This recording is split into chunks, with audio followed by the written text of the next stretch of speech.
నువ్వు మైండ్ని కంట్రోల్ చేయాలి. గుర్తుంచుకో, సెల్ఫ్ కంట్రోల్. మీ అందరూ అనుకుంటారు సెల్ఫ్ కాన్ఫిడెన్స్ ముఖ్యం, సెల్ఫ్ రియలైజేషన్ ముఖ్యం, సెల్ఫ్ సాటిస్ఫాక్షన్ ముఖ్యం అని అనుకుంటారు కూడా. కానీ తప్పు తప్పు తప్పు. Self confidence, self realisation, self satisfaction వీటన్నిటికి ముందు ఇంకోటి చాలా ముఖ్యమైనది.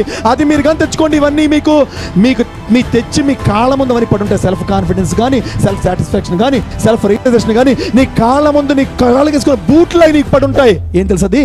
Self control. ఎవడో మనల్ని కంట్రోల్ చేయడం కదా, మనల్ని కంట్రోల్ చేసుకోవాలి. ఏ మైండ్ కమాన్, నువ్వు కనుక నీ మనసు వెనకాలంటే if you are behind your mind you are blind. నేను బ్లైండ్ కాదు, నేను బ్లైండ్ కాదు. ఎవడు మనసు, if you are behind your mind you are blind. నీ మనసు వెనకాతలు నువ్వు వెళ్తున్నావా, నువ్వు యు ఆర్ బ్లైండ్, గుడ్డివాడి నువ్వు. నీ మనసుకి ఏం తెలియదు, విచక్షణకి ఏం లేదు అని చెప్పు. దాని మాట ప్రతిదీ నువ్వు వెనుకు. నీ బుద్ధిని ఒకసారి అడుగు, ఇది చేయమంటుందే, చేయదంటే మానే, అది నీకు నచ్చినా నచ్చకపోయినా.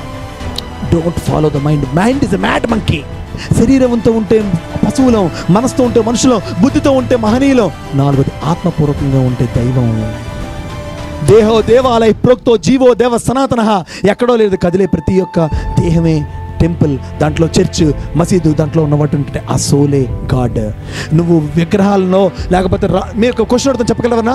విగ్రహాలు క్రాస్లో చేసినటువంటి వుడ్డో లేకపోతే రాయలతో చేసినటువంటి విగ్రహాలు వీటింటిలో నీ దేవుని చూసుకొని ఎందుకు పూజిస్తాం తెలుసా? ఎందుకు మన యోగులు ఋషులు ఈ విగ్రహారాధనో లేకపోతే ఒక క్రాస్ శిలువ మీద ఒక కర్రనో లేకపోతే దేన్నో మనం ఎందుకు పూజించమని చెప్పారు, ఎందుకు ఆరాధించమని చెప్పారు, ఎందుకు ప్రార్థించమని చెప్పారు తెలుసా? చెప్పాలి ఎవరైనా? దానికి జీవం ఉందా? రాయికి జీవం ఉందా? మట్టితో చేసిన బొమ్మకి జీవం ఉందా? చెక్క ముక్కకి జీవం ఉందా?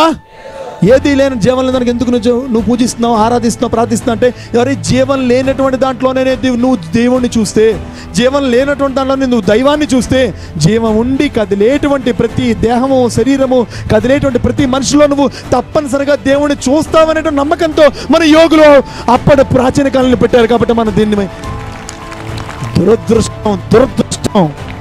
దురదృష్టం కేవలంగా మనం రాళ్ళని పట్టుకొని వేలాడుతూ మనుషుల్లో కనిపించే దేవుణ్ణి వదిలేస్తున్నాం. ఆత్మలో ప్రేమ పుడుతుంది నాన్న. మీరు అనుకున్నట్టుగా మనసులో ప్రేమ పుట్టదు. ఎక్కడ పుడుతుంది ప్రేమ? ఎక్కడ పుడుతుందిరా?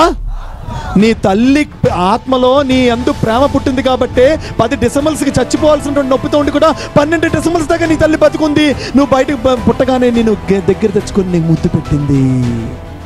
నీ ఇంట్లో పెంచుకున్న కుక్క పిల్ల మీద, నీ ఇంటి వెనక ఉన్నటువంటి గులాబీ మొక్క మీద, ఎప్పుడో నీ వీధికి వచ్చి అడుక్కుంటున్న వాడికి నువ్వు వాడి చేతిలో ఒక పనికిమాన దుప్పటి చలికి వణుకుతున్నావా, తీసుకో తాత అని వాడు పెట్టే వాడి మీద, ఈ ప్రపంచంలో ప్రతి ఒక్కడి మీద నీకు ఉండేటువంటి జాలి, కరుణ, దయ అనుకుంటున్నా. కానీ వీటన్నిటికంటే అత్యున్నతమైనటువంటి ఒక గర్భంలోంచి పేర్లను పుట్టే ఆ గర్భమే ప్రేమ. That's why love all is our fundamental principle కావాలి. దానికోసం నువ్వు పుట్టావు.